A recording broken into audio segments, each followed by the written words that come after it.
representation. There is no substitute for community involvement in projects. None.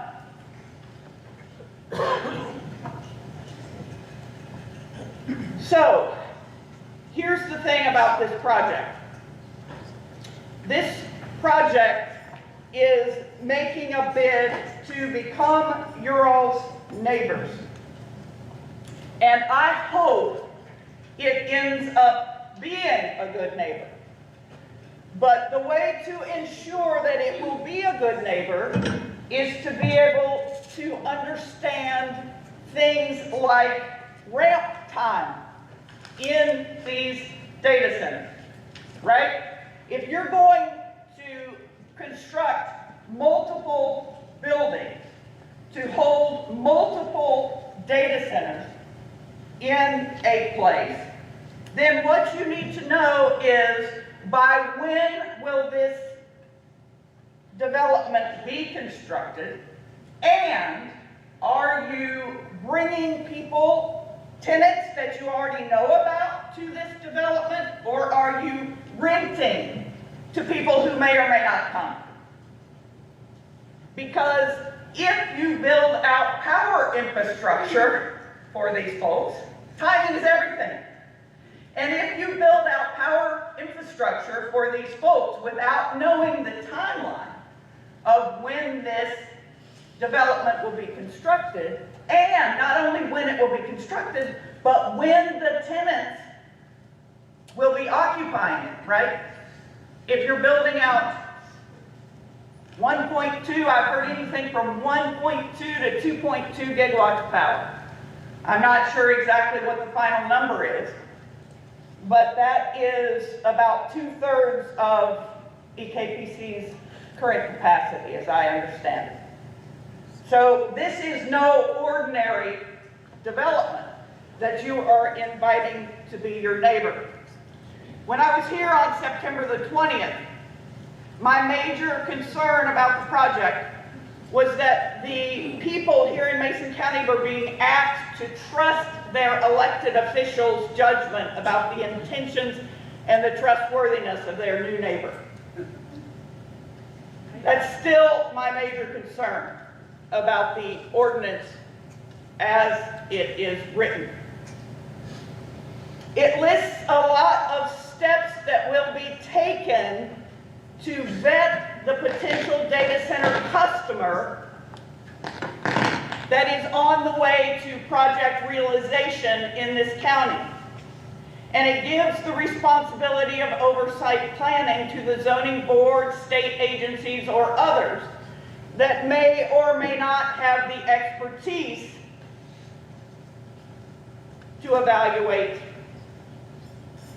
how things are proceeding. So this ordinance requires a couple of things that I want to speak to. They come on page 5, and they are the requirements that may be included in the data center's development plan. Here are the boxes that must be checked. You must have a utility plan that will come from EKPC, I'm assuming. Let me tell you a little something about EKPC's plan as I understand it. First of all, a lot of people have been up here and described Spurlock Power Plant as the preeminent power plant in the country. I think that's saying more than it's deserved for Spurlock.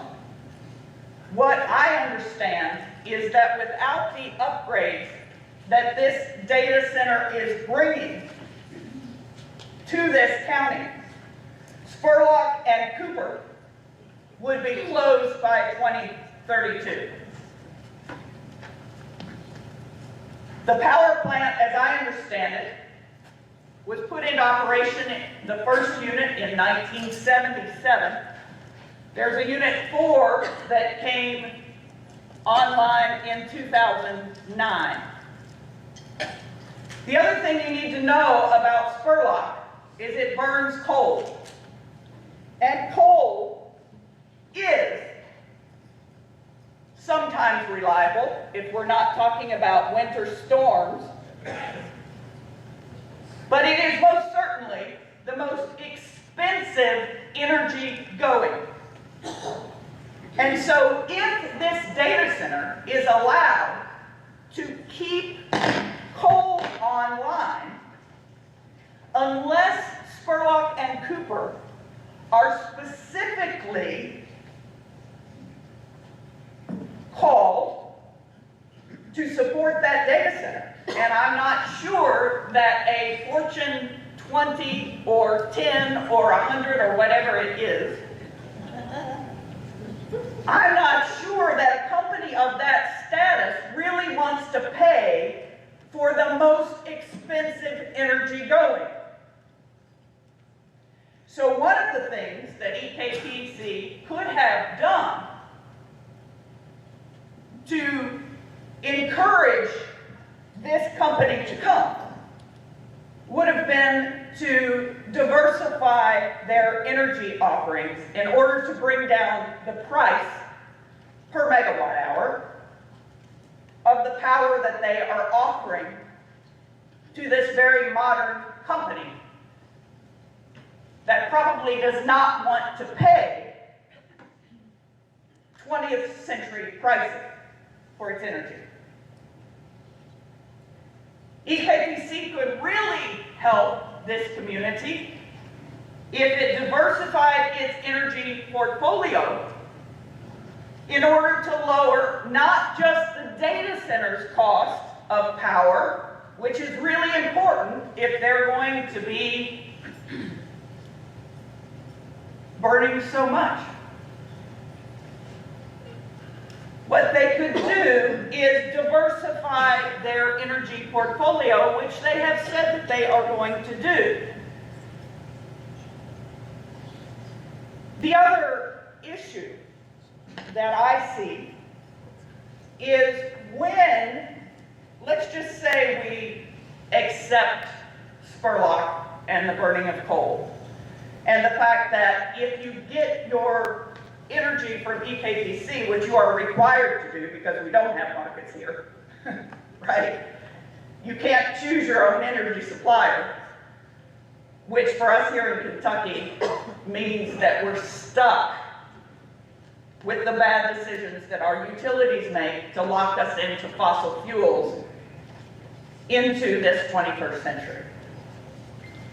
So because we are stuck with those bad decisions, the least that we could ask the utility plan to do would be to give us electric energy that doesn't threaten to pollute more farmland and more water.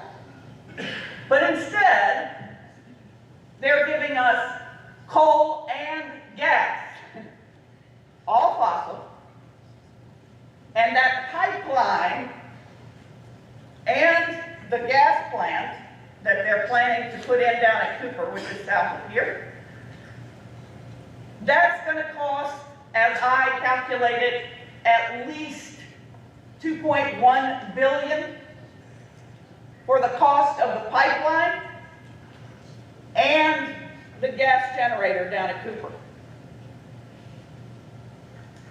So they're locking you into, unless they put all of that on the data center, you've got expensive energy until 2050.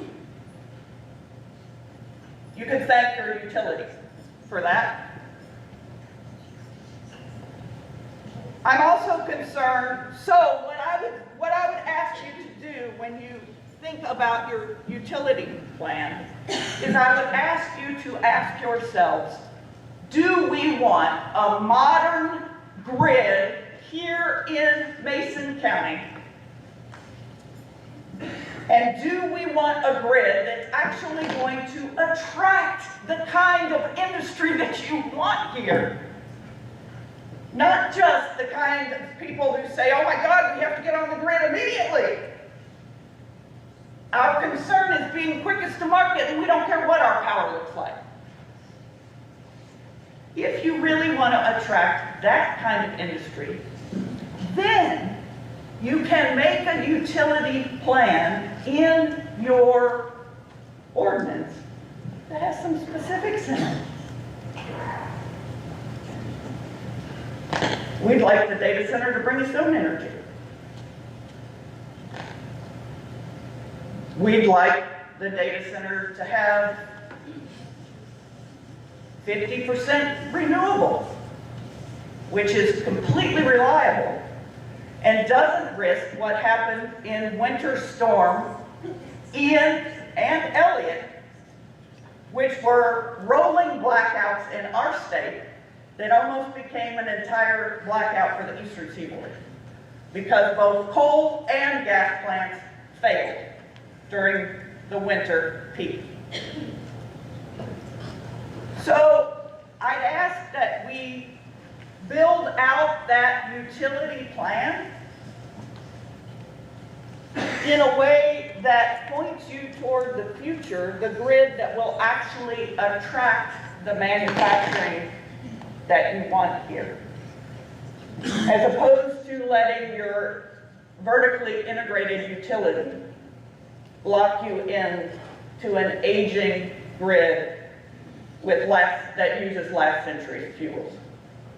The reason that other fuels are being chosen in markets like Texas's ERCOT is because they are cheaper. That's why they're being chosen. Your people, if they're going to take power from Spurlock and Cooper, are going to have their utility bills go up and up and up because their fuel costs of both coal and gas are passed directly through to you as consumers. The PSC, in all its wisdom, even though there are other possible sources, have decided that the consumer gets all of the fuel costs. So if Mason County residents take any power from those coal plants that stay online and keep polluting your community,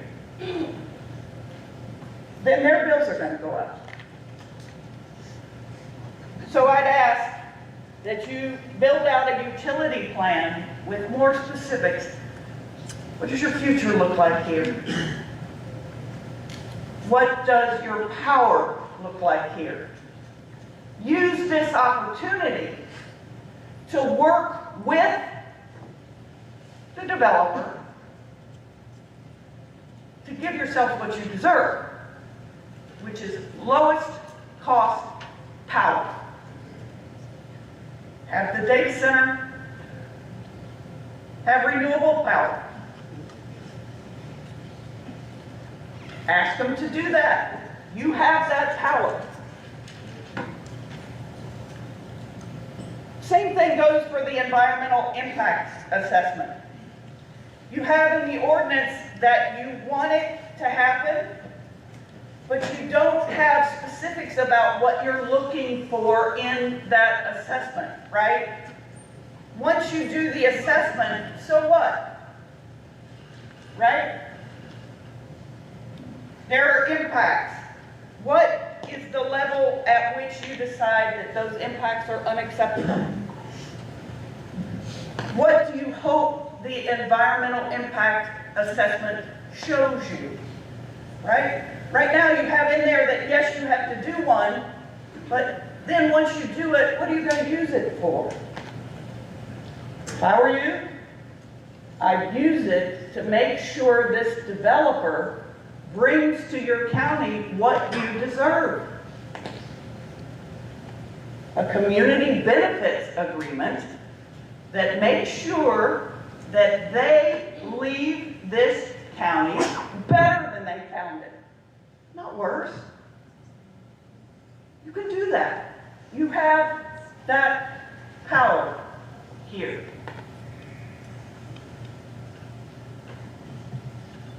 Finally, you want a community impact statement. Use that too. Don't just say you're going to do one. Look into, I'm going to give you a really well done plan. I want you to go look at it because it has a lot in it about community benefits agreements and how these counties that are dealing with data centers coming into their counties and using their resources, extracting resources from them, bringing few jobs. You do what your county judge said he wanted. You use this opportunity to tell the developer what you want in your community. What do you need? Affordable housing? Do you need a tech center? You can decide that. Here's what I'm going to recommend that you look at. It's Prince George's County in Maryland. They have they have a robust community benefits agreement. Now, obviously, it's impossible to negotiate a community benefits agreement with a developer who you don't know, who wants to be your neighbor, but won't introduce himself. So, the question that I would have for your officials is, when are they going to make a decision? When are we going to stop being a possibility? And only that. Once you know that, then you can negotiate a community benefits agreement that maximizes the local economic benefits. Prince George's County residents raised concerns about whether data centers would provide lasting jobs, workforce pipelines, and direct access to employment. Let me tell you something, friends. It's what they say about scams. If everything they say sounds too good to be true, it might be. So you can use this community benefits agreement to make sure you get what your counties need. What this group of counties need. Loudoun County, Virginia directs more than $100 million annually from data center taxes into schools and services. New Albany, Ohio benefits from corporate grants and nonprofit partnerships with Meta and Amazon. Frederick requires community benefit agreements to preserve farmland and fund local priorities. Data centers can play a role in strengthening education, recreation, public health in communities. But you've got to write your ordinance with a community benefit specific ask of this developer who won't introduce themselves to you yet. Write your ordinance so that you can have them reinvest in your community and not just take your resources. You're at 20 minutes, ma'am. Yes, sir. I'm just going to give them this and then I'll stop. Final thoughts. I will tell you, however, that you didn't stop everybody at 20 minutes.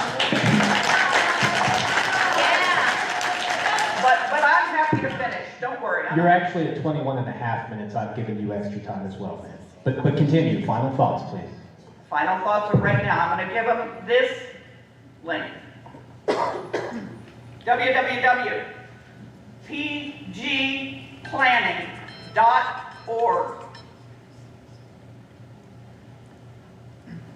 Look it up. It's their planning document. Good luck.